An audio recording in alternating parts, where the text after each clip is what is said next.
সকাল 8:30। মেঘলা আকাশ। London imperial কলেজের বিশাল রাজকীয় গেটের সামনে এসে দাঁড়ালো একটা ভাঙা সাইকেল। সাইকেল থেকে যে ছেলেটি নামলো তার পরনে তালি দেওয়া একটা হালকা নীল শার্ট, পায়ে সস্তা প্লাস্টিকের জুতো, আর ডান হাতের মুঠোয় ধরা একটা জীর্ণ ফাইল। ছেলেটার নাম আরাফাত। শান্ত, গভীর দুটি চোখ। কলেজের সবাই তাকে চেনে আবা, বোকা ও অসহায় ছেলে হিসেবে। কেউ জানে না এই শান্ত চোখের আড়ালে সে কোন আগ্নেয়গিরি লুকিয়ে রয়েছে। সে প্রতিদিন এই কলেজে আসে শুধু একটা স্বপ্নের টানে, পড়াশোনা শেষ করে ভালো একটা চাকরি পেয়ে তার অসুস্থ মা রাহেলা বেগমকে এই নরক যন্ত্রণা থেকে মুক্তি দেবে। আরাফাত যখন করিডোর দিয়ে হেঁটে যাচ্ছিল, ঠিক তখনই একজোড়া দামি বুটের আওয়াজ আর উচ্চস্বরের হাসির শব্দে পুরো করিডোর কেঁপে উঠল। কলেজের সবচেয়ে ধনী ও অহংকারী ছেলে আবির তার দলবল নিয়ে আরাফাতের পথে আটকে দাঁড়ালো। আবিরের পাশে দাঁড়িয়েছিল মাইশা খান, শহরের শীর্ষ কোটিপতি ব্যবসায়ী আজমাইল খানের একমাত্র মেয়ে, যার রূপের অহংকারে মাটিতে পা পড়ে না। আরাফাতের ছেঁড়া শার্টের কলার ধরে ঝিলিক দিয়ে হেসে, এই যে আমাদের কলেজের প্রিন্স, আজ তোকে তো একটু বেশি চকচকে লাগছে রে। ড্রেনের জল দিয়ে গোসল করছিস নাকি?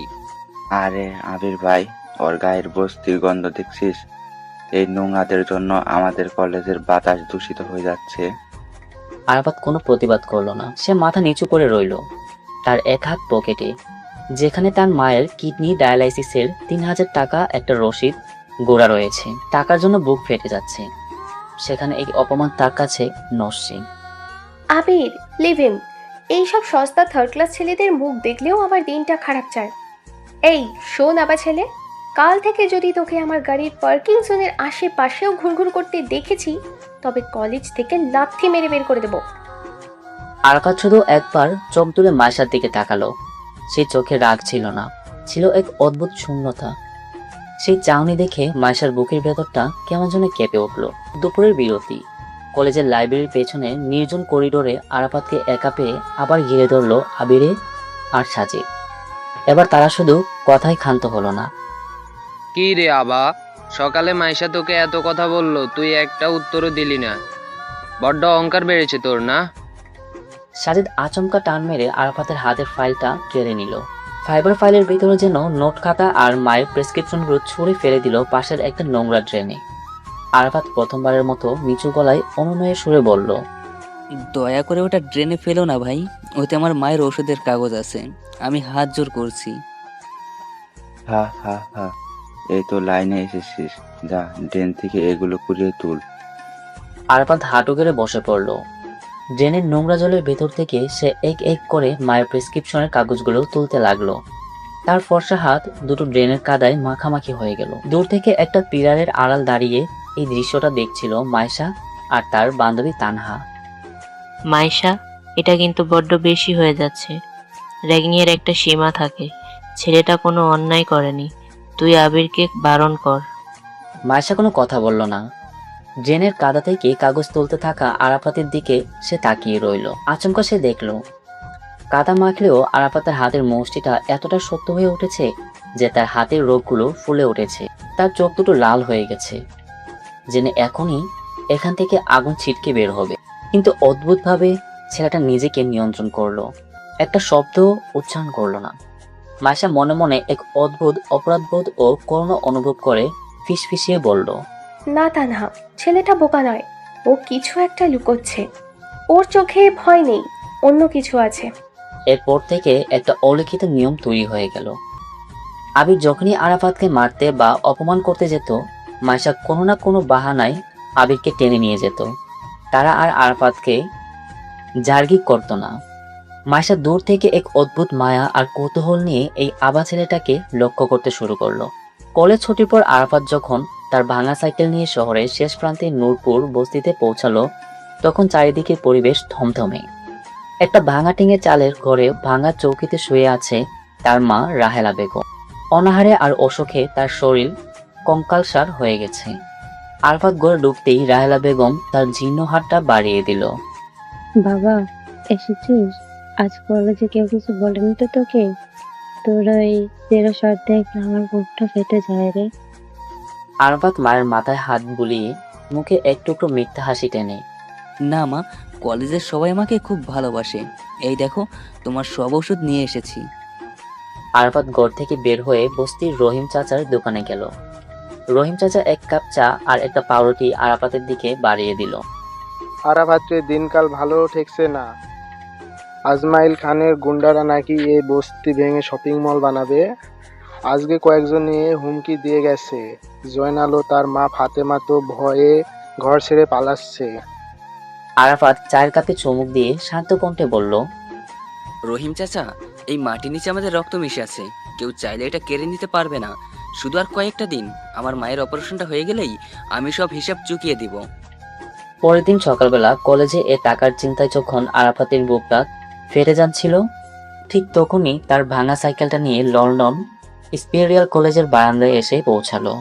করিডোরে আবির আর মাইশার কাছে প্রথম দফা অপমানিত হওয়ার পর সে ধীর পায়ে 102 নম্বর ক্লাসরুমের দিকে এগিয়ে গেল। এটি ছিল প্রফেসর শফিকের পদার্থবিজ্ঞানের ফিজিক্স ক্লাস।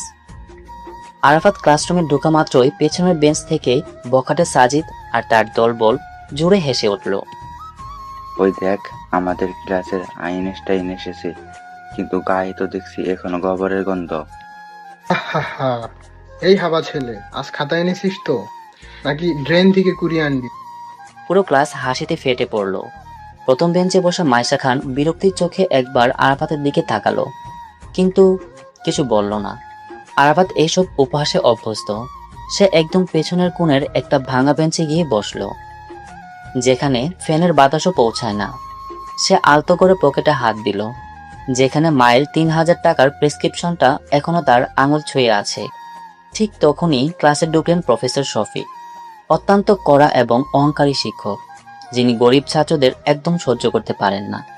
তিনি এসেই ব্ল্যাকবোর্ডে কোয়ান্টাম মেকানিক্সের এক অত্যন্ত জটিল এবং কঠিন সমীকরণ লিখলেন। এই থিওরিটা গত বছর ক্যামব্রিজ ইউনিভার্সিটির ডক্টর লেভেলের পরীক্ষা এসেছিল।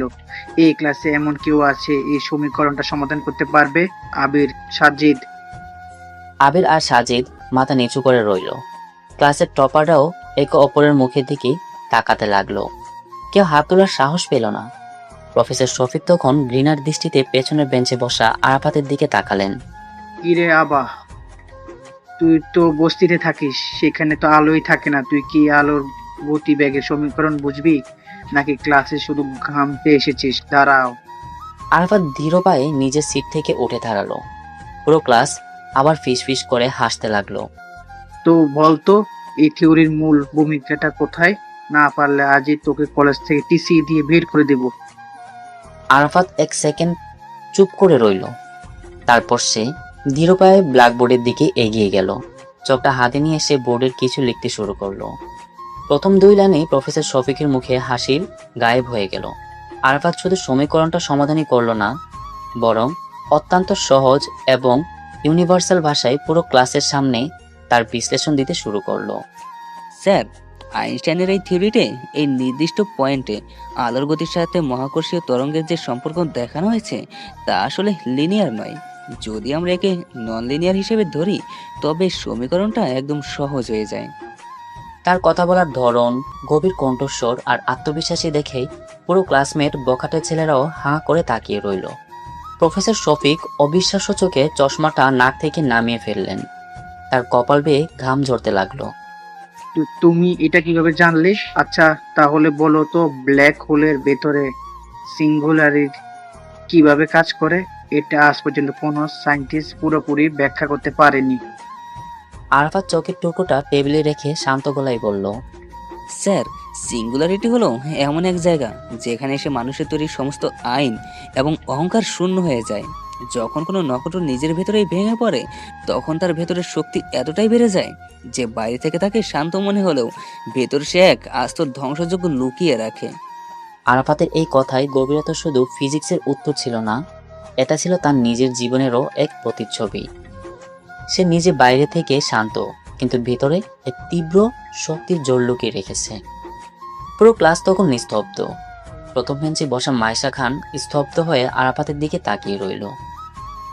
যে ছেলেকে সে এককাল ক্ষেত আবা আর ড্রেনের কিট ভেবে অবহেলা করেছে, তার ভেতরে এমন এক অসামান্য জিনিয়াস লুকিয়ে আছে মাইশার বুকের ভেতর এক অদ্ভুত তোলপাড় শুরু হলো। সে প্রথমবার অনুভব করলো এই ছেঁড়া শার্ট পরা ছেলেটা চোখের দিকে সোজাভাবে তাকিয়ে কথা বলার ক্ষমতা এই কলেজের কারণেই।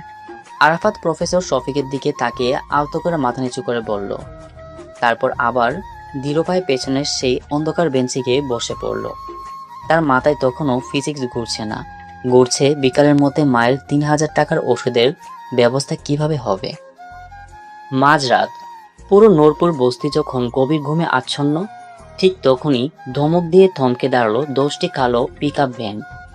গাড়ি থেকে নামলো শহরের ক্রাশ আজমাইন খানের ডান হাত শমশের, তার হাতে চকচক করছে রামদা, আর বাকি 30 জন গুন্ডার হাতে পেট্রোল বোমা। শালার বস্তির কিটরা, আধা ঘন্টার মধ্যে ঘর খালি কর সবাই, নয়তো জ্যান্ত পুড়িয়ে মারবো তোদের। মুহূর্তের মধ্যে চারিদিকে আগুন জ্বেলে দিল গুন্ডারা।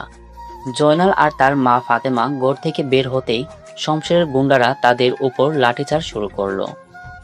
আত্মচিৎকারে কেঁপে উঠল পুরো আকাশ। আগুন আর চিৎকারের শব্দে ঘুম ভেঙে গেল আরাফাতের। সে ঘর থেকে বের হতে যাবে, তখনই শমশের লাথি মেরে তাদের জীর্ণ কাঠের দরজাটা ভেঙে ফেলল। ঘরের ভেতরে অসুস্থ রাহেলা বেগম ভয়ে কাঁপছিলেন। এই বুড়ি, তোর মরণ কি ঘনিয়ে এসেছে? আরাফাত চিৎকার করে উঠল, ছাড়ো আমার মাকে, আমি হাত জোর করছি, ছেড়ে দাও। কিন্তু নিষ্ঠুর শমশের রাহেলা বেগমকে সজোরে ধাক্কা দিয়ে ঘরের কোণের একটা ধারালো লোহার অ্যাঙ্গেলের ওপর ফেলে দিল।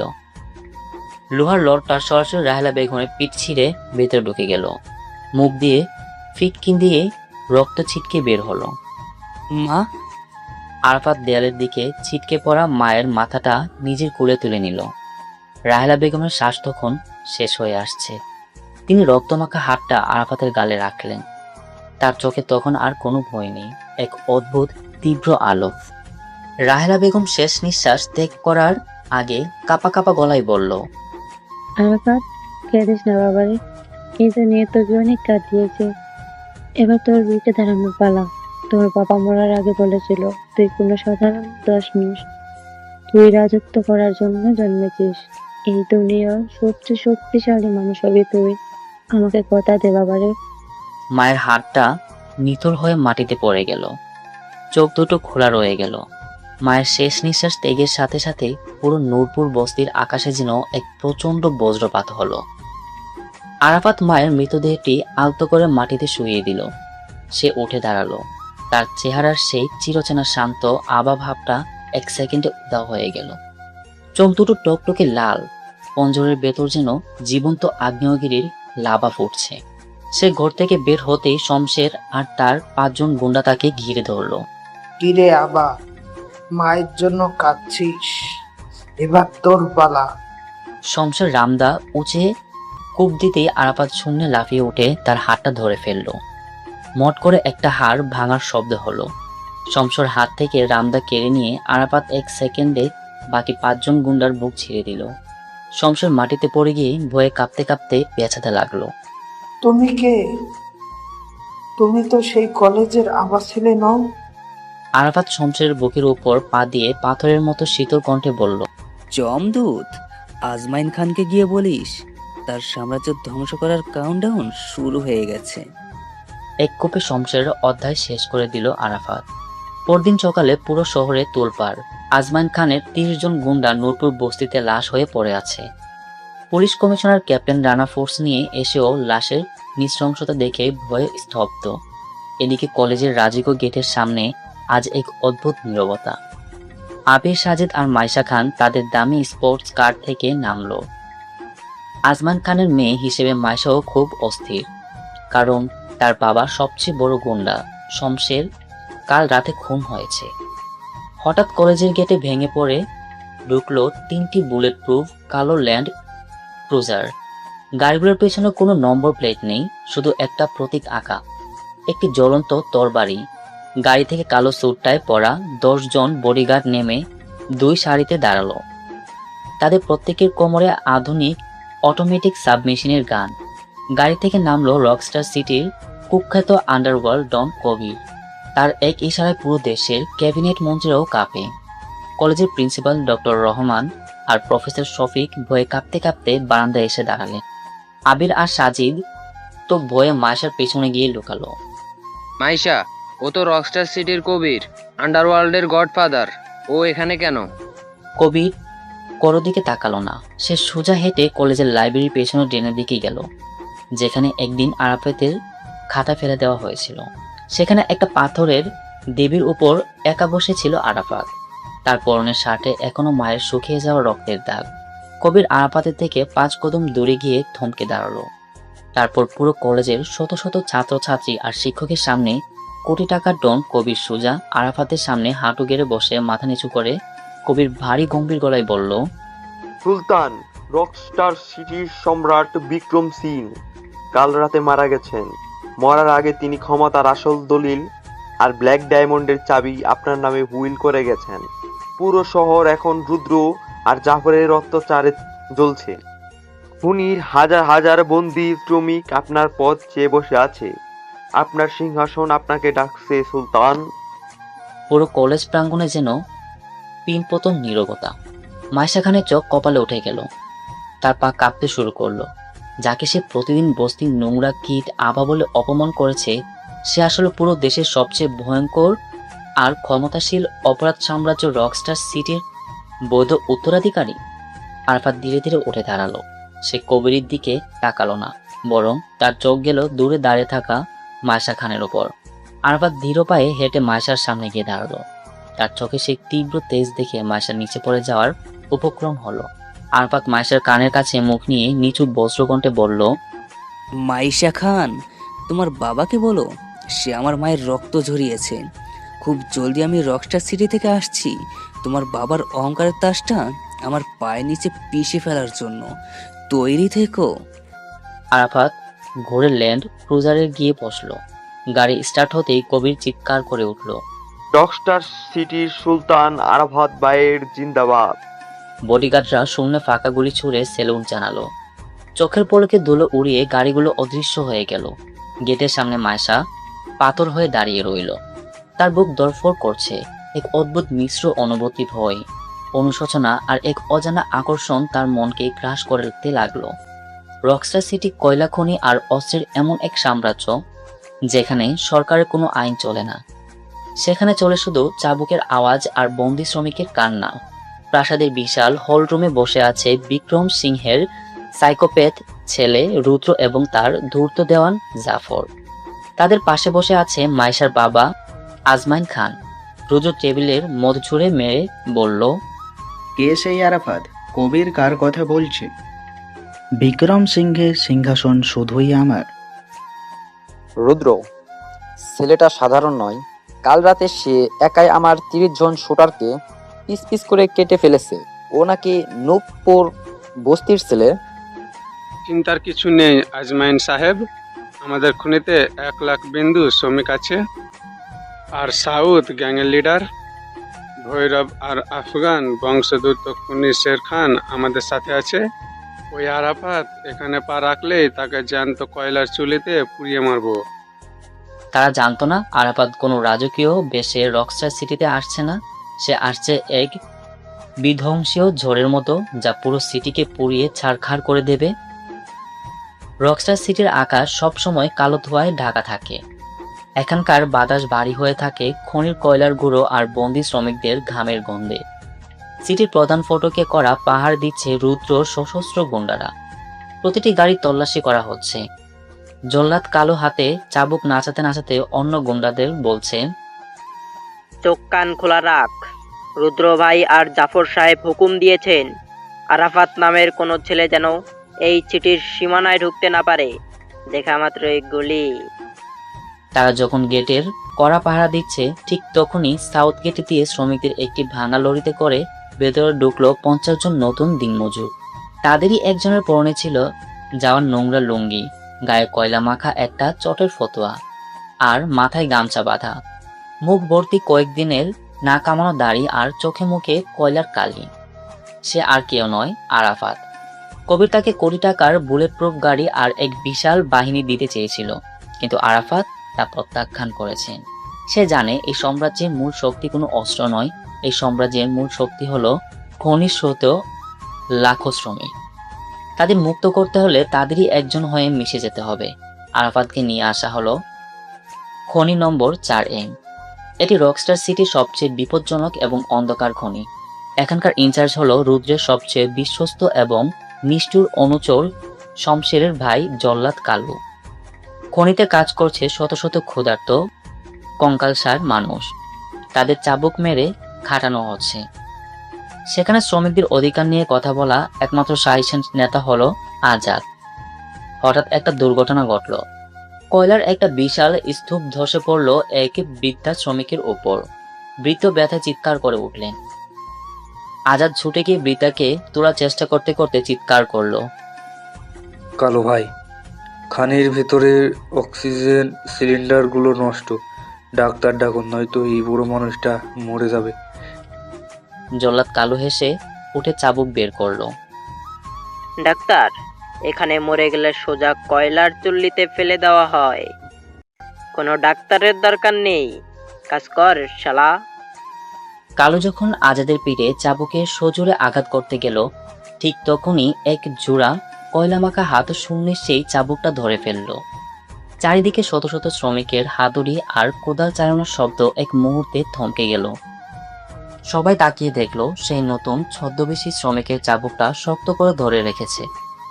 তার চোখ দুটো গামছার আড়াল থেকে ঘামের মতো জ্বলছে। তোর এত বড় সাহস, কালোর চাবুক ধরিস? তোর নাম কি রে কাঙ্গাল?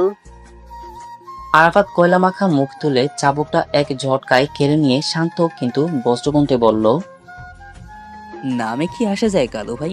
এখানে তো সবাই কালো কয়লা।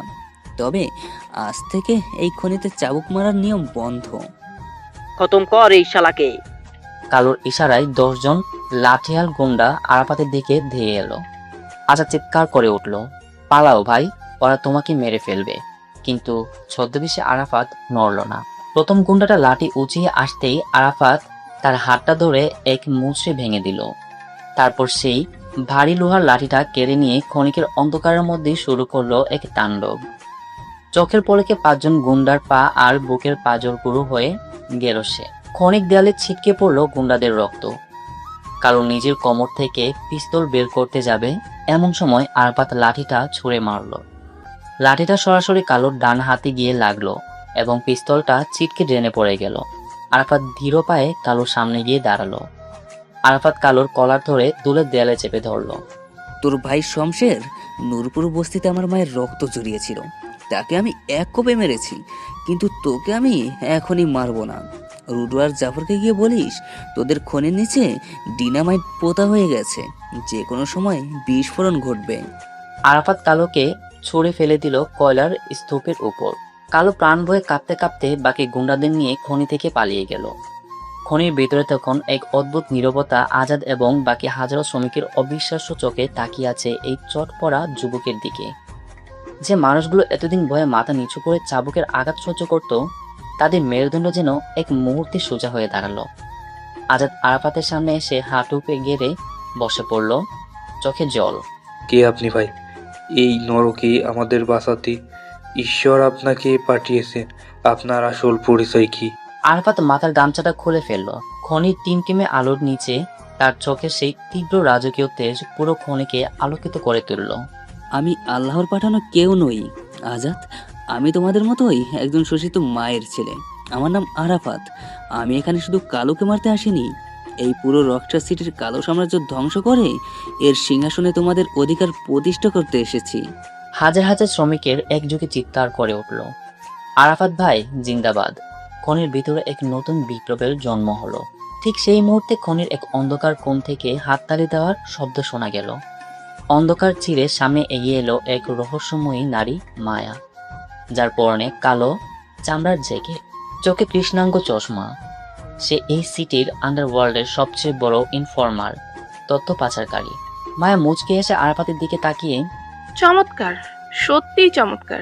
কবির সাহেব তাহলে ভুল বলেনি, রকস্টার সিটির আসল বাঘ তাহলে ছদ্মবেশে শিকার করতে নেমেছে।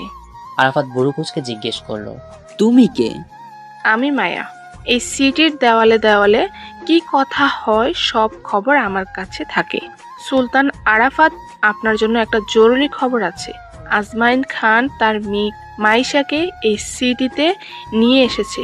রুদ্রের সাথে মাইশার বিয়ের চুক্তি হয়েছে যাতে আজমাইন খানের কয়লার ব্যবসা আজীবনের জন্য সুরক্ষিত হয়।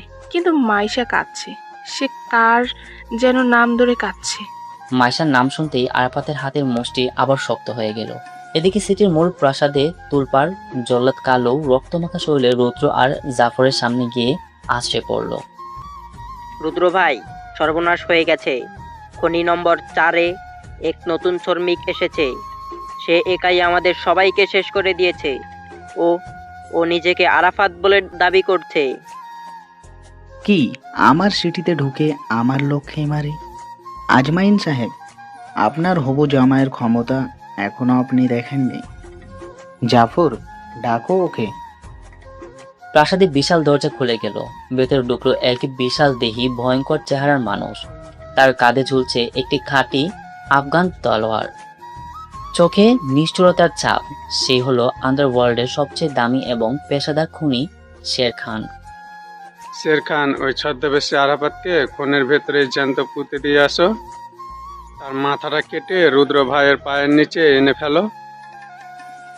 শের খান নিজের তলোয়ারে হাত বুলিয়ে এক নিষ্ঠুর হাসি দিয়ে বলল, জাফর সাহেব, শের খান আজ পর্যন্ত কোনো শিকারকে জীবিত ছাড়েনি। আজ রাতে খনি নম্বর 4 রক্তে ভেসে যাবে। প্রাসাদের এক কোণে দাঁড়িয়ে এই সব কথা শুনছিল বন্দি মাইশা খান। তার চোখ দিয়ে জল গড়িয়ে পড়ছে। সে মনে মনে প্রার্থনা করছে, আরাফাত, তুমি এখানে এসো না, ওরা তোমাকে মেরে ফেলবে।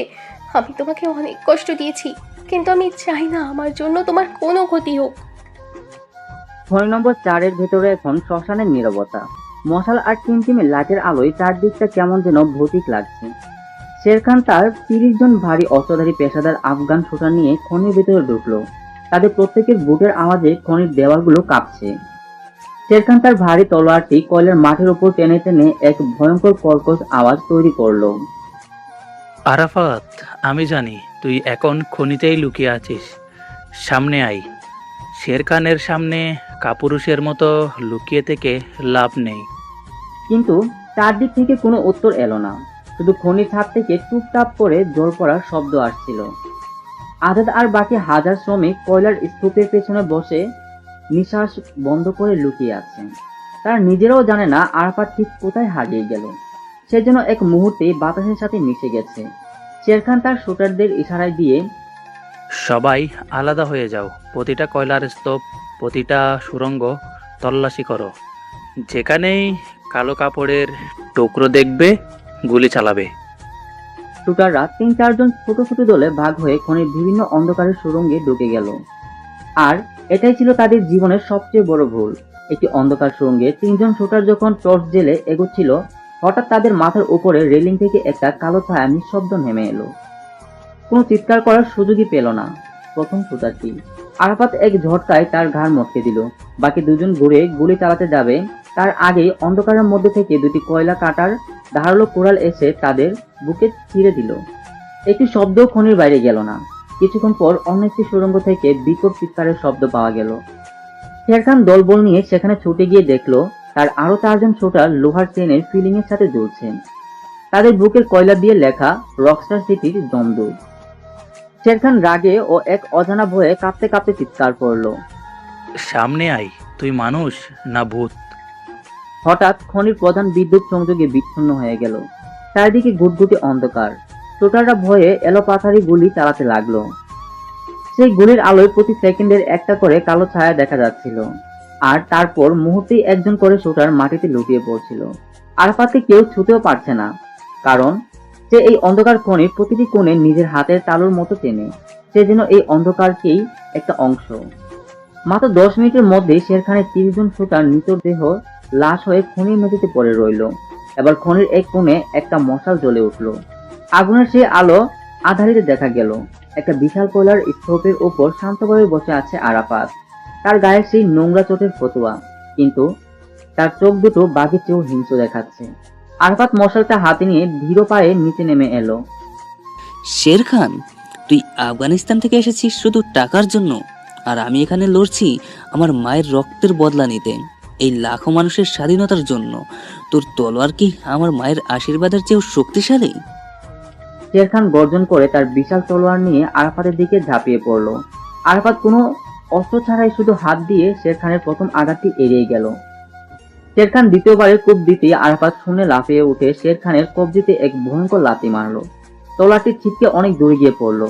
পরের 3 সেকেন্ডে আরাফাত শের খানের বুকে আর মুখে এমন কিছু বজ্রকঠিন ঘুষি মারল যে শের খানের মতো বিশাল দেহী দানব খনিজ পাথরের মাটিতে আছড়ে পড়ল।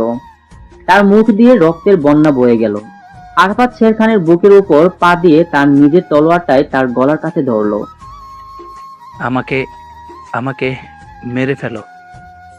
আরাফাত তলোয়ারটা শের খানের গলার চামড়া ছুঁয়ে থামিয়ে দিয়ে বলল, তোকে মারবো না শের খান, তোকে একটা সুযোগ দেব। রুদ্র আর জাফরের দাসত্ব ছেড়ে এই খনির ভাইদের পাশে এসে দাঁড়া। ক্ষমতার লোভ অনেক দেখেছিস, এবার মানুষের ভালোবাসা দেখ। শের খান অবিশ্বাস্য চোখে আরাফাতের দিকে তাকিয়ে রইল। যে মানুষটা 1 মিনিটে তাকে শেষ করে দিতে পারত, সে তাকে জীবন দান করলো। শের খান উঠে দাঁড়িয়ে আরাফাতের সামনে মাথা নিচু করলো। সুলতান, আজ থেকে এই শের খানের জীবন আপনার।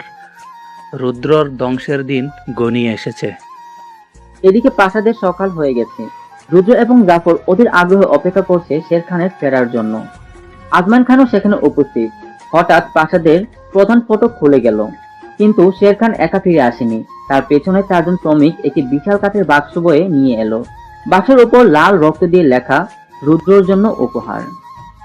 বাশের খান, তুই আরাফাতের লাশ নিয়ে এসেছিস?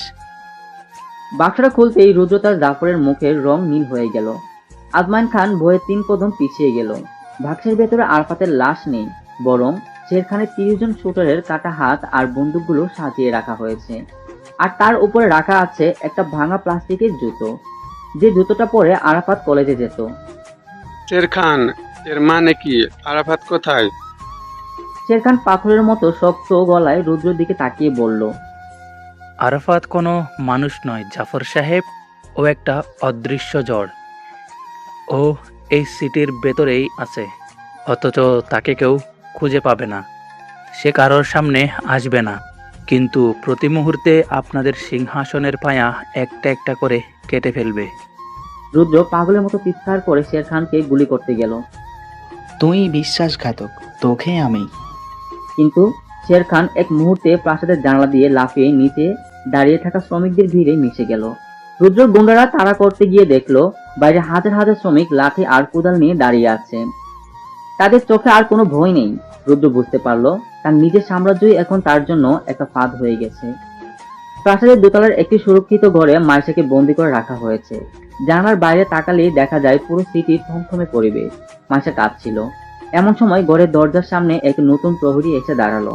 তার মাথায় বড় পাগড়ি, মুখ কাপড় দিয়ে ঢাকা, শুধু চোখ দুটো দেখা যাচ্ছে। গুন্ডারা যখন অন্যদিকে ব্যস্ত, সেই ছদ্মবেশী প্রহরী ধীর পায়ে ঘরের ভেতরে ঢুকলো। মাইশা ভয় পেয়ে গেল। কে তুমি? দূরে থাকো। আরাফাত পাগড়িটা সামান্য সরিয়ে মুখটা দেখালো। সে শান্ত অথচ গভীর চোখ দুটো বলল, ভয় পেও না মাইশা খান, তোমার কলেজের সেই হাওয়া ছেলেটাই দাঁড়িয়ে আছে। মাইশা অবিশ্বাস্য চোখে তাকিয়ে এক দৌড়ে এসে আরাফাতের বুকে আছড়ে পড়লো এবং কাঁদতে লাগলো। আরাফাত, তুমি এখানে কেন এসেছো? রুদ্র খুব বিপজ্জনক, ও তোমাকে মেরে ফেলবে। প্লিজ প্লিজ তুমি কবিরের কাছে যাও, আমার যা হয় হোক। আরাফাত আলতো করে মাইশাকে নিজে থেকে সরিয়ে দিল। তার চোখে কোনো প্রেম বা দুর্বলতা নেই, আছে শুধু এক চূড়ান্ত লক্ষ্য। আমি তোমাকে বাঁচাতে আসিনি মাইশা, আমি এসেছি আমার মায়ের খুনি তোমার বাবার পাপের হিসাব নিতে।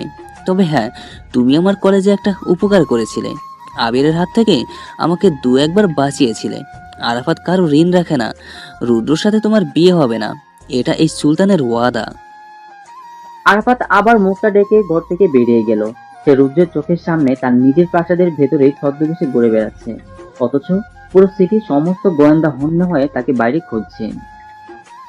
খনি নম্বর 4-এর এক বন্দী বৃদ্ধ শ্রমিক ক্ষুধার চেটে অজ্ঞান হয়ে মাটিতে পড়ে যান।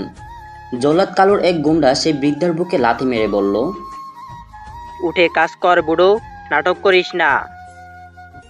ঠিক তখনই অন্ধকারের সুড়ঙ্গ থেকে ধীর পায়ে হেঁটে সামনে এলো চটের ফতুয়া পরা ছদ্মবেশী আরাফাত।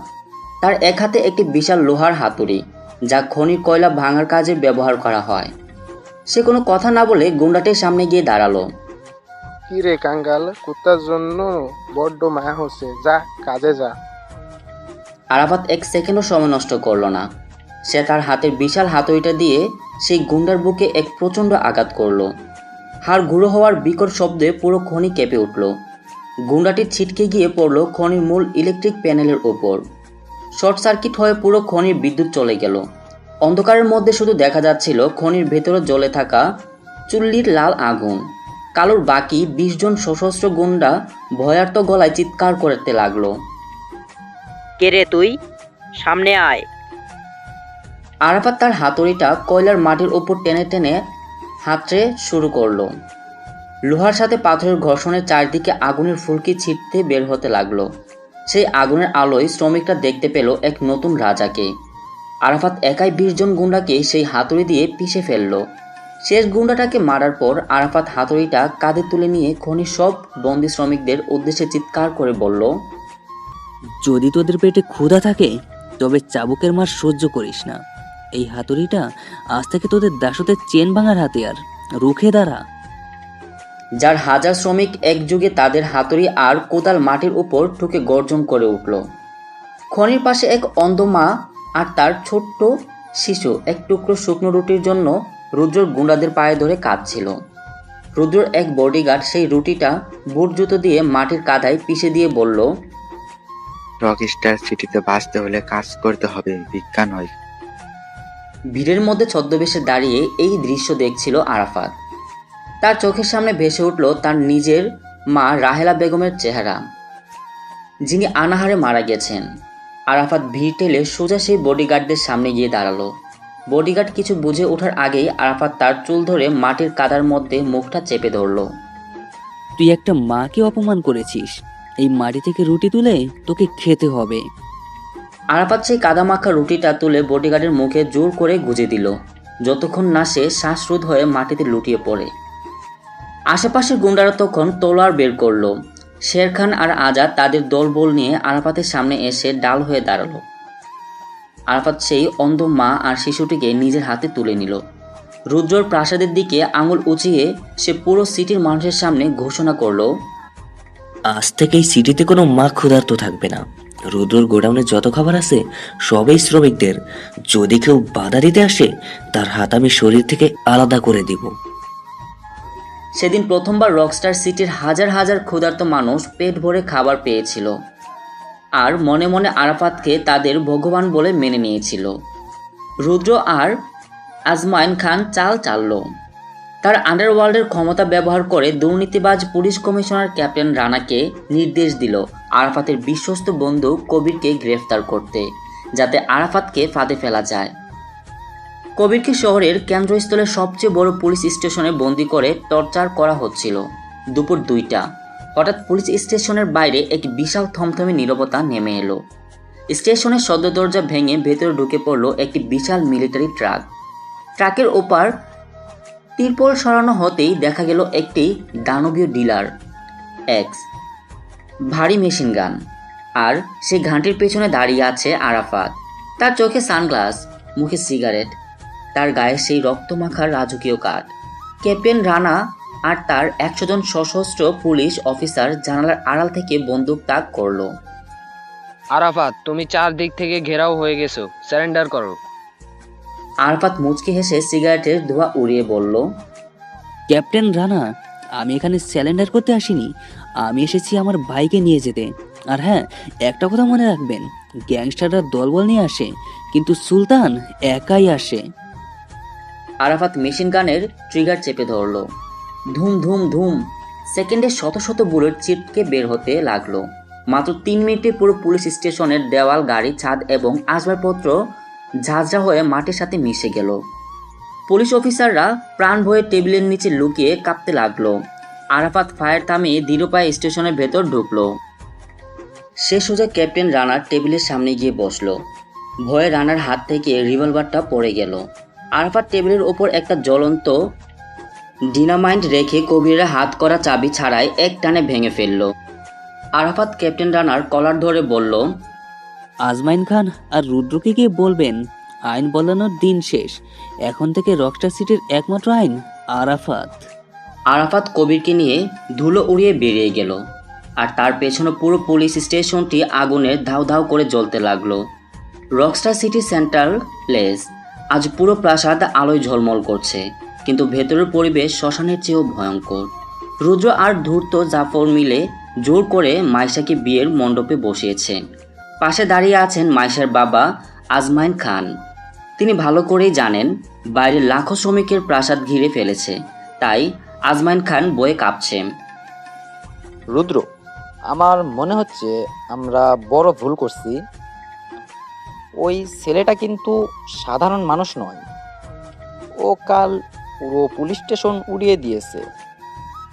রুদ্র উচ্চস্বরে হেসে মদের গ্লাস উঁচিয়ে বলল, আরে আজমাইন সাহেব, ও তো একটা বসন্তীর নোংরা পোকা। আজ এই প্রাসাদের চারদিকে 1000 বন্দুকধারী গার্ড আমার পাহারা দিচ্ছে। ও এখানে পা রাখলে লাশ হয়ে বের হবে। ঠিক তখনই প্রাসাদের বিশাল লোহার মেন গেটটা বিকট শব্দে ভেঙে চুরমার হয়ে গেল। ধুলো আর ধোঁয়ার মেঘ চিরে ভেতরে পায়ে হেঁটে প্রবেশ করলো এক মূর্তিমান আতঙ্ক, আরাফাত। তার পরনে কুচকুচে কালো রাজকীয় স্যুট, চোখে ব্ল্যাক সানগ্লাস, এক হাতে জ্বলন্ত সিগারেট আর অন্য হাতে ঝুলছে তার সেই বিখ্যাত রক্তমাখা কয়লা কাটার কুড়াল। তার ঠিক পিছনে কবি শের খান, আজাদ এবং হাজার হাজার শ্রমিক মশাল আর অস্ত্র নিয়ে প্রাসাদের ভেতরে ঢুকে পড়ল। 1000 গার্ড আরাফাতের চোখের তেজ দেখে ট্রিগার চাপার সাহসী পেল না। রুদ্র মণ্ডপ থেকে নেমে চিৎকার করে উঠল, আরাফাত, তুই আজ আমার ডেরায় এসেছিস, এখান থেকে বেঁচে ফিরবি না। আরাফাত ধীর পায়ে এগিয়ে এলো। সে চশমাটা নামিয়ে রুদ্রের চোখের দিকে তাকালো। পুরো রাজপ্রাসাদ তখন স্তব্ধ। আরাফাত ঠোঁটের কোণে এক নিষ্ঠুর হাসি ফুটিয়ে বলল, गैंग लेके आने वाला होता है गैंगस्टर, जो अकेला होता है वो होता है सुल्तान, और ये सुल्तान का इलाका है। জাফর পেছন থেকে ইশারা করতেই 10 জন জল্লাদ তরবারি নিয়ে আরাফাতের দিকে ছুটে এলো। আরাফাত 1 সেকেন্ডের জন্য তার সিগারেট মুখ থেকে নামালো না। সে এক হাতে তার ভারী কুড়ালটা শূন্যে ঘোরালো। চোখের পলকে 4 জন গুন্ডার মাথা কেটে মেঝেতে পড়ে গেল। প্রাসাদের সাদা মার্বেলের মেঝে রক্তে লাল হয়ে গেল। মাইশা মণ্ডপ থেকে চিৎকার করে উঠল, আরাফাত, বাঁচাও আমাকে। রুদ্র রেগে গিয়ে মাইশার গলায় ছুরি ধরল। আরাফাত, আর এক কদম এগেলে আমি একে শেষ করে দিব। আরাফাত তার কুড়ালটা মাটিতে সজোরে গেঁথে দিল। সে রুদ্রের দিকে আঙুল উঁচিয়ে বজ্রকণ্ঠে বলল, अगर माँ का दूध पिया है तो हाथ लगा के दिखाओ। जिस हाथ से मेरा रास्ता रोकने की कोशिश करोगे, उस हाथ को जिस्म से अलग करना आराफत का कानून है। কথা শেষ হতেই শের খান পেছন থেকে এসে রুদ্রের হাতটা তলোয়ার দিয়ে এক কূপে কেটে ফেলল। রুদ্র ব্যথায় চিৎকার করে মাটিতে লুটিয়ে পড়ল। আরাফাত ধীর পায়ে এগিয়ে রুদ্রের বুকের ওপর পা দিয়ে তার কুড়ালটা উঁচিয়ে ধরল এবং এক কূপে রুদ্রের অধ্যায় চিরতরে শেষ করে দিল। এবার আরাফাত তাকালো মাইশার বাবার আজমাইন খানের দিকে, যিনি ভয়ে প্রস্রাব করার উপক্রম হয়েছেন। আজমাইন খান আরাফাতের পায়ে আছড়ে পড়েছেন। আরাফাত, আমাকে ক্ষমা করে দাও। আমি তোমার মায়ের উপর অত্যাচার করছি। আমি পাপী। আমার সব সম্পত্তি এই মায়েশাকে তুমি নিয়ে নাও। দয়া করে আমাকে মেরো না। আরাফাত আজমাইন খানের দিকে ঘৃণার দৃষ্টিতে তাকালো। সে আজমাইন খানকে লাথি মেরে সরিয়ে দিয়ে তার শেষ এবং সবচেয়ে ভয়ঙ্কর গলায় বলল, मेरे पास सोना है, चिलर नहीं। मेरी माँ की एक बूंद खून की कीमत तेरी पूरी जायदाद से ज्यादा है। मांगना है तो ऊपर वाला से माफी मांगो, क्योंकि अराफत के दरबार में सिर्फ इंसाफ होता है, रहम नहीं। আরাফাত এক ঝটকায় তার কুড়াল দিয়ে আজমাইন খানের বুক চিরে তার মায়ের মৃত্যুর প্রতিশোধ নিল। মাইশা তার বাবার এই পরিণতি দেখে চোখ বন্ধ করে কেঁদে ফেলল, কিন্তু সে জানতো এটা তার বাবার পাপের পাওনার বিচার ছিল। জাফর তার বাকি গুন্ডারা ভয়ে আরাফাতের সামনে হাঁটু গড়িয়ে বসে পড়ল। পুরো রকস্টার সিটির হাজার হাজার শ্রমিক, শের খান, কবির এবং আজাদ একযোগে চিৎকার করে উঠল, সুলতান আরাফাত ভাই জিন্দাবাদ! সুলতান আরাফাত ভাই জিন্দাবাদ! আরাফাত ধীর পায়ে হেঁটে গিয়ে সেই রক্তমাখা রাজসিংহাসনে বসল। কবির তার মাথায় পরিয়ে দিল রকস্টার সিটির সুলতানের মুকুট। মাইশা কাঁপতে কাঁপতে এসে আরাফাতের সিংহাসনের পাশে দাঁড়ালো। আরাফাত তার মায়ের দেয়া লকেটটা বের করে চুমু খেলো। রকস্টার সিটি আকাশের তখন হাজার হাজার আতশবাজি ফাটছে। যে আবা ছেলেকে একদিন পুরো কলেজে অবহেলা আর জার্জিং করেছিল, আজ সে পুরো দেশের সবচেয়ে বড় অপরাধ সাম্রাজ্যের একজন সম্রাট। সুলতান আরাফাতের রাজ্যের পর 1 বছরের মধ্যে বদলে গেল পুরো রকস্টার সিটি। যে খনিগুলো থেকে একদিন শুধু বন্দি শ্রমিকের চাবুকের আর কান্নার আওয়াজ আসতো, আজ সেখান থেকে সকাল হয় ভোরে আলোর সাথে হাজারো মানুষের হাসি মুখে। শহরের চারপাশে বড় বড় লঙ্গরখানা খোলা হয়েছে, যেখানে কবির আজ আজাদ দাঁড়িয়ে নিজেদের হাতে শ্রমিকদের খাবার তুলে দেয়। কঙ্কালসার মানুষের আজ পুষ্টিকর খাবার পাচ্ছে। সবার মুখে একটাই কথা, আরাফাত ভাই আমাদের ভাগ্যবান। আরাফাত তার মায়ের নামে সিটির ভেতরে একটি বিশাল হাসপাতাল এবং স্কুল তৈরি করেছেন, যেখানে খনির শ্রমিকের সন্তানরা বিনামূল্যে পড়াশোনা করছে।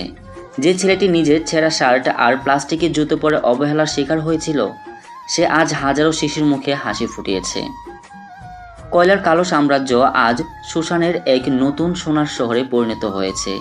প্রাসাদের বিশাল বারান্দায় দাঁড়িয়ে নিচে নতুন শহরে এই আনন্দমুখর দৃশ্য দেখছিল মাইশা। তার চোখে সেই পুরনো অহংকার আজ মায়ার এক নতুন রূপ নিয়েছে।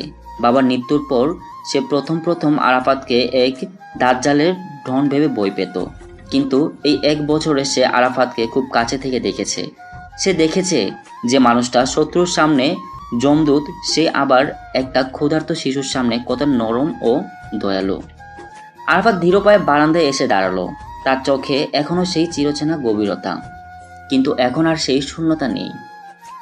মাইশা আরাফাতের দিকে 1 কাপ কফি বাড়িয়ে দিয়ে নরম গলায় বলল, আজকে স্কুলটার উদ্বোধনে গিয়েছিলাম। ছোট ছোট ছেলেমেয়েরা তোমার ছবি বুকে নিয়ে ঘুরছে। তুমি সত্যিই ওদের জীবনটা বদলে দিলে। আরাফাত কফির কাপে চুমু দিয়ে দূর আকাশের দিকে তাকিয়ে শান্ত কণ্ঠে বলল, আমি কারোর জীবন বদলাইনি মাইশা, আমি শুধু আমার মায়ের সেই শেষ ইচ্ছাটা পূরণ করেছি। মা বলেছিল তুই রাজত্ব করার জন্য জন্মেছিস, কিন্তু রাজত্ব মানে তলোয়ার চালানো নয়, রাজত্ব মানে মানুষের মনের ভিতরে জায়গা করে নেওয়া।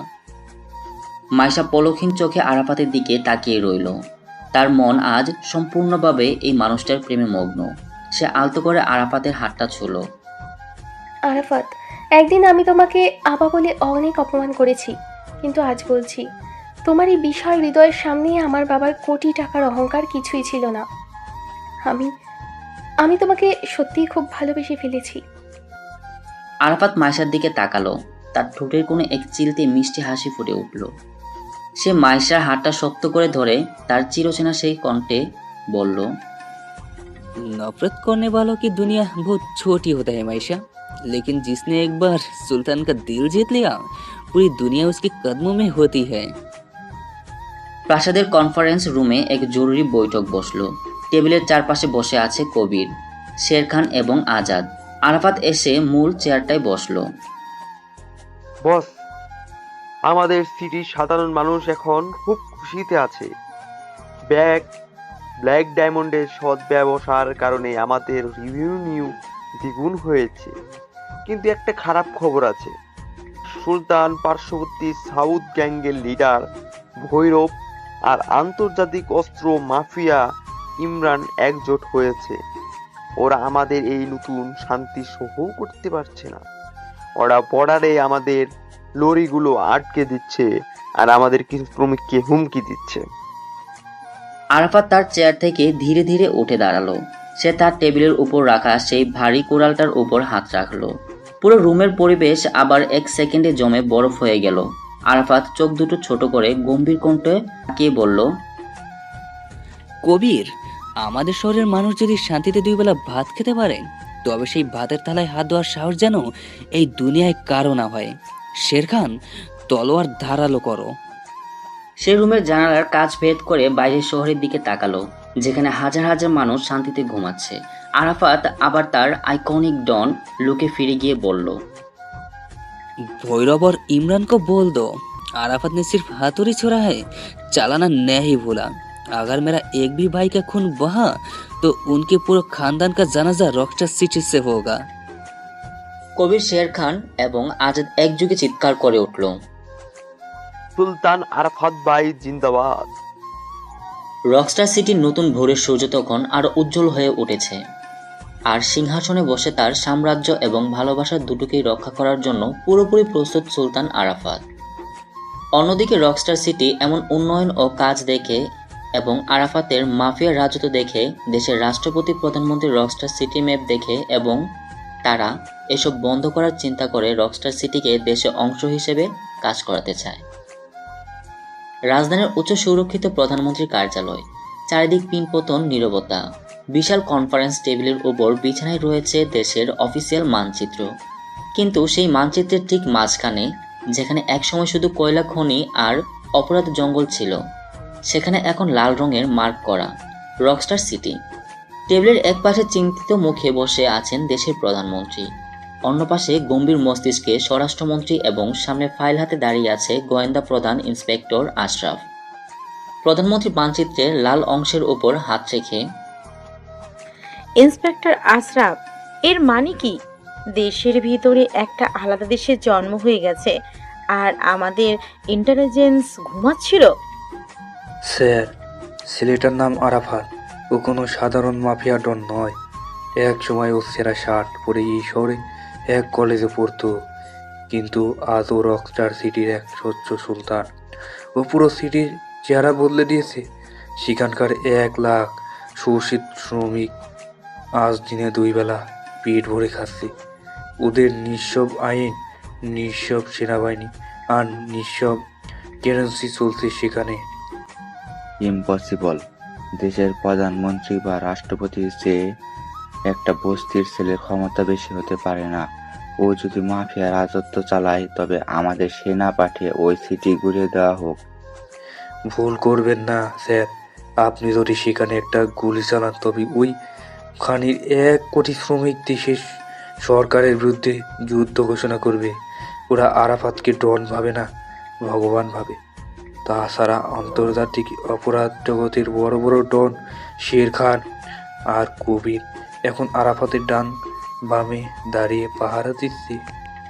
প্রধানমন্ত্রী চেয়ে থেকে উঠে জানালার দিকে তাকালেন, তার কপালে চিন্তার ভাঁজ। না, আমরা সরাসরি যুদ্ধ করতে পারি না। আমাদের এই রকস্টার সিটিকে দেশের অংশ হিসেবে ফিরিয়ে আনতে হবে। ওর এই স্বাধীন মাফিয়া রাজত্ব বন্ধ করতে হবে। ওকে দেশের সংবিধানে সই করতে বাধ্য করো।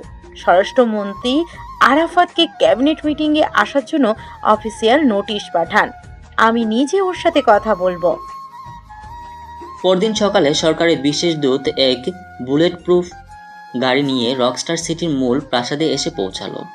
রাষ্ট্রপতির সিলমোহর দেওয়ার এক জরুরি চিঠি করিবের হাত থেকে পৌঁছালো সুলতান আরাফাতের টেবিলে। বিশাল হল রুমে আরাফাত এসে আছে। তার পাশে সোফায় বসে মাইশা খান এবং সিটে হাসপাতাল স্কুলগুলোর কাজের ফাইল দেখছে। টেবিলে দাঁড়িয়ে আছে কবির, শের খান আর আজাদ। বস, দেশের প্রধানমন্ত্রী আর রাষ্ট্রপতি আমাদের এই উন্নয়ন দেখে ভয় পেয়ে গেছেন। তারা ক্যাবিনেট মিটিং ডেকেছেন। আপনাকে রাজধানীতে গিয়ে স্যারেন্ডার করতে বলা হচ্ছে, যাতে রকস্টার সিটি পুরোপুরি সরকারের নিয়ন্ত্রণে চলে যায়। ভাই, আপনি চাবেন না ওরা আপনাকে বন্দি করার ফাঁদ পাচ্ছে? আমরা সরকারকে 1 ইঞ্চিও কয়লার জমিও দেব না। আরাফাত টেবিল থেকে রাষ্ট্রপতি সেই চিঠিটা হাতে নিল। সে চিঠির দিকে না তাকিয়ে এক টুকরো জ্বলন্ত মশাল দিয়ে চিঠিটা আগুন ধরিয়ে দিল। চিঠির ছাইগুলো যখন বাতাসে উড়ছিল, আরাফাত তখন ঠোঁটের কোণে সেই চিন্তের গম্ভীর হাসিটা ফুটিয়ে তুলল। সে চেয়ার থেকে উঠে দাঁড়ালো। তার কোটের হাতা দুটো সামান্য গুটিয়ে তার সেই কালজয়ী ক্যাবিনেটের মন্ত্রীর উদ্দেশ্যে দূর থেকেই জবাব দিল, नक्शों पर तो सिर्फ लकीर ही होता है मिनिस्टर साहब। जो दिलों पर राज करता है वो किसी से संविधान का गुलाम नहीं होता। मेरी माँ ने मुझे इस माटी का राजा बनाया है और राजा किसी की दरबार में हाजिर नहीं होता, दरबार खुद राजा के पास आता है। আরাফাত কবিরের দিকে তাকিয়ে বলল, কবির, গাড়ি রেডি করো, আমি রাজধানীতে যাব, তবে অপরাধী হিসেবে সারেন্ডার করতে নয়, সরকারের চোখে চোখ রেখে এই রকস্টার সিটির স্বাধীনতা আদায় করতে। মাইশা এগিয়ে এসে আরাফাতের হাতটা ধরলো। তার চোখে এখন আর ভয় নেই, আছে এক পরম গর্ব। আমিও তোমার সাথে যাব আরাফাত। যে মানুষটা লাখো গরিবের মুখে অন্ন তুলে দিয়েছে, তার পাশে দাঁড়াতেই আমার কোনো ভয় নেই। দুপুর 12টা। দেশের সংসদ ভবনের চারপাশ হাজার হাজার সেনা আর পুলিশ কমান্ড দিয়ে ঘিরে ফেলা হয়েছে। পুরো ক্যাবিনেটের মন্ত্রীরা, স্বরাষ্ট্রমন্ত্রী এবং প্রধানমন্ত্রী অধীর আগ্রহে অপেক্ষা করছেন। ঠিক তখনই সংসদ ভবনের গেট ভেঙে ভেতরে ঢুকলো 100টি কালো ল্যান্ড ক্রুকারেজ, এক বিশাল বহর। প্রতিটি গাড়ি থেকে বের হতে লাগলো ভারী অস্ত্রধারী বডিগার্ড। আর ঠিক মাঝখানে গাড়ি থেকে নামলো সুলতান আরাফাত এবং তার পাশের দেশের সবচেয়ে সুন্দরী সাহসী রানী মাইশা খান। আরাফাত ধীর পায়ে সংসদ ভবনের ভেতরে রাজকীয় ভঙ্গিতে হেঁটে ঢুকলো। তার বুটের আওয়াজে আজ দেশের পুরো ক্যাবিনেট কাঁপছে। সংসদ ভবনের কেন্দ্রীয় সভাকক্ষ, দেশের প্রধানমন্ত্রী, স্বরাষ্ট্রমন্ত্রী, সেনাপ্রধান এবং প্রায় 200 জন ক্যাবিনেট মন্ত্রী ও সরকারের উচ্চপদস্থ কর্মকর্তা সেখানে উপস্থিত। ঘরের চার কোণায় নিরাপত্তাকারীরা রাইফেল তাক করে দাঁড়িয়ে আছে। ঠিক সেই সময় ভারী মেহগনি কাঠের রাজকীয় দরজাটা দুপাটে খুলে গেল। ভেতর প্রবেশ করলো আরাফাত। তার এক হাতে জ্বলন্ত সিগারেট, অন্য হাতটি পকেটে গোজা। তার ঠিক পেছনে ছায়ার মতো দাঁড়িয়ে আছে কবির, শেরখান এবং মাইশা খান। আরাফাতের এই অহংকারী এন্ট্রি দেখে প্রধানমন্ত্রী রাগে আসন থেকে উঠে দাঁড়ালেন। আরাফাত, তুমি দেশের আইন অমান্য করেছ, সরকারের অফিসিয়াল চিঠি পুড়িয়েছ। এটা প্রধানমন্ত্রীর কার্যালয়, কোনো মাফিয়ার আস্তানা নয়। এখানে তোমার বন্দুকবাজি চলবে না। আরাফাত স্বরাষ্ট্রমন্ত্রীর কথায় কোনো উত্তর দিল না। সে ধীর পায়ে হেঁটে গিয়ে সরাসরি প্রধানমন্ত্রীর মুখোমুখি দাঁড়ালো। টেবিলের উপর রাখা কাচের আস্টেতে সিগারেটের ছাইটা ফেলে সে টেবিলের উপর রাখা দেশের মানচিত্রের দিকে তাকালো। তার চোখে তখন এক চরম অবজ্ঞ হাসি। আরাফাত পুরো কক্ষে সমস্ত মন্ত্রী এবং অফিসারদের দিকে চোখ বুলিয়ে বলল, कानून और संविधान बात वो करता है जिसके पास ताकत नहीं होती। मेरे पास मेरी माँ का आशीर्वाद है और उन लाखों मजदूरेर दुआ जिसे तुमने सिर्फ एक लाइन का कानूनी कागज समझा है। প্রধানমন্ত্রী শান্ত কিন্তু গম্ভীর গলায় বলল, আরাফাত, আমরা জানি তুমি রকস্টার সিটির উন্নয়নের জন্য অনেক কাজ করেছো। সেখানকার মানুষ এখন দুবেলা পেট ভরে খাচ্ছে, কিন্তু তুমি দেশের চেয়ে বড় নও। আমরা চাই রকস্টার সিটি দেশের মূল আইনের অধীনে আসুক। তুমি কয়লার সমস্ত খনি সরকারের হাতে তুলে দাও, বিনিময়ে সরকার তোমাকে সাধারণ ক্ষমা ঘোষণা করবে। প্রধানমন্ত্রীর কথা শুনে আরাফাত হাসল।